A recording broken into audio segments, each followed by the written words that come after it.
As A girl who was living in Bangalore ഞാൻ face ചെയ്തുകൊണ്ടിരുന്ന ഏറ്റവും വലിയൊരു ഇഷ്യൂ ആയിരുന്നു സാനിറ്ററി പാഡ്സിൻ്റെ ഡിസ്പോസൽ. അപ്പോൾ അതിനൊരു സൊല്യൂഷൻ ആയിട്ടാണ് ഞാൻ മെൻസ്ട്രൽ കപ്പിലേക്ക് സ്വിച്ച് ചെയ്യുന്നത്, മെൻസ്ട്രൽ കപ്പ് യൂസ് ചെയ്യാൻ വേണ്ടിയിട്ട് സ്റ്റാർട്ടാക്കിയത്. അപ്പോൾ ഞാൻ മെൻസ്ട്രൽ കപ്പ് യൂസ് ആക്കുവാണെന്ന് അറിഞ്ഞപ്പോൾ എന്നോട് കുറേ ആൾക്കാർ ചോദിച്ചിരുന്ന കുറച്ച് ചോദ്യങ്ങളുണ്ടായിരുന്നു. അതിനുള്ള ആൻസറും അതല്ലാണ്ട് എ ബിഗിനർ നല്ല മെൻസ്ട്രൽ കപ്പ് ഏതാണ് എന്നുള്ളതാണ് ഇന്ന് നമ്മൾ ഈ വീഡിയോയിൽ നോക്കാൻ പോകുന്നത്. ഫസ്റ്റ് ക്വസ്റ്റ്യൻ വാസ്, എന്നോട് കുറേ ആൾക്കാർ ചോദിച്ചിരുന്ന ചോദ്യമാണ്, മെൻസ്ട്രൽ കപ്പ് യൂസ് ആക്കി കഴിഞ്ഞാൽ ഇത് മേളിലേക്ക് കയറി പോകുന്ന, അതായത് യൂട്രസിലേക്ക് കയറി പോകുന്നുള്ളതായിരുന്നു ദ ഫസ്റ്റ് ക്വസ്റ്റ്യൻ. അതിനൊരു ആൻസർ എന്ന് പറയുന്നത് ബിഗ് നോ ആണ്. ഓക്കെ, ഞാനൊരു ഡയഗ്രാം കാണിച്ചു തരാം.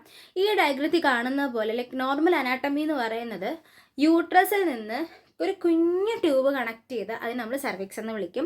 ആ സർവിക്സിൽ നിന്ന് താഴെ ഒരു സ്പേസ് ഉണ്ട്, അതിനാണ് നമ്മൾ വെജേന എന്ന് വിളിക്കുക. അപ്പോൾ നമ്മൾ ഈ മെൻസ്ട്രൽ കപ്പ് ഇൻസേർട്ട് ചെയ്യുന്നത് വെജേനയ്ക്കകത്തോട്ടാണ് കേട്ടോ. അപ്പോൾ വെജേനയ്ക്കകത്ത് നിന്ന് പിന്നെ ഇത് വെജേനയാണെന്ന് വെക്ക്, ഇൻസേർട്ട് ചെയ്യുന്നു. അതിനുശേഷം വരുന്ന സർവിക്സ് ആണ്. ഈ സർവിക്സ് എന്ന് പറയുന്ന ഒരു കുഞ്ഞു നാരോ ആയിട്ടുള്ള ഹോളാണ്. അതിനകത്തൂടെ മെൻസ്ട്രൽ കപ്പ് ഒന്നും കടന്നു പോവില്ല.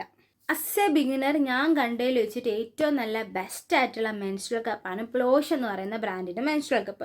കാരണം എന്ന് വെച്ച് കഴിഞ്ഞാൽ നോർമൽ മെൻസ്ട്രൽ കപ്പ് എടുത്ത് നോക്കുമ്പോഴത്തേക്ക് അത് കുറച്ച് തിക്കായിട്ടുള്ള സിലിക്കൺ മെറ്റീരിയൽ കൊണ്ടാണ് ഉണ്ടാക്കിയിരിക്കുന്നത്. അതുകൊണ്ട് തന്നെ അത് യൂസ് ആക്കാനും ഇൻസേർട്ട് ചെയ്യാനും കുറച്ച് ബുദ്ധിമുട്ടുണ്ടാവാറുണ്ട്. പക്ഷേ ദ പ്ലോഷ് എന്ന് പറയുന്ന ബ്രാൻഡിൻ്റെ മെൻസ്ട്രൽ കപ്പിൻ്റെ ഒരു പ്രത്യേകത വെച്ചാൽ ഇത് സോഫ്റ്റ് ആയിട്ടുള്ള സിലിക്കൺ മെറ്റീരിയൽ കൊണ്ടാണ് ഉണ്ടാക്കിയിരിക്കുന്നത്.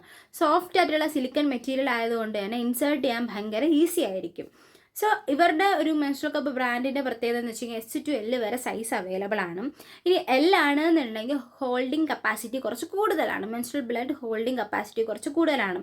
സോ അസ് എ ബിഗിനർ നിങ്ങൾക്ക് നല്ലൊരു മെൻസ്ട്രൽ കപ്പ് സജസ്റ്റ് ചെയ്യാൻ ഞാൻ പറയുകയാണെന്നുണ്ടെങ്കിൽ ഡയറക്റ്റ്ലി നിങ്ങൾക്ക് ഈ ഒരു ബ്രാൻഡിലോട്ട് പോകാം. യൂസ് ചെയ്തിട്ടുള്ള ജെന്യുവൻ ആയിട്ടുള്ള റിവ്യൂ ആണിത്. അപ്പോൾ ഇത്രയേ ഉള്ളൂ. ബൈ. എന്തായാലും അക്കൗണ്ട് ടാഗ് ചെയ്ത് കൊടുത്തേക്കാം, ആവശ്യമുള്ളവർ ഇപ്പോൾ മെസ്സേജ് കിട്ടും.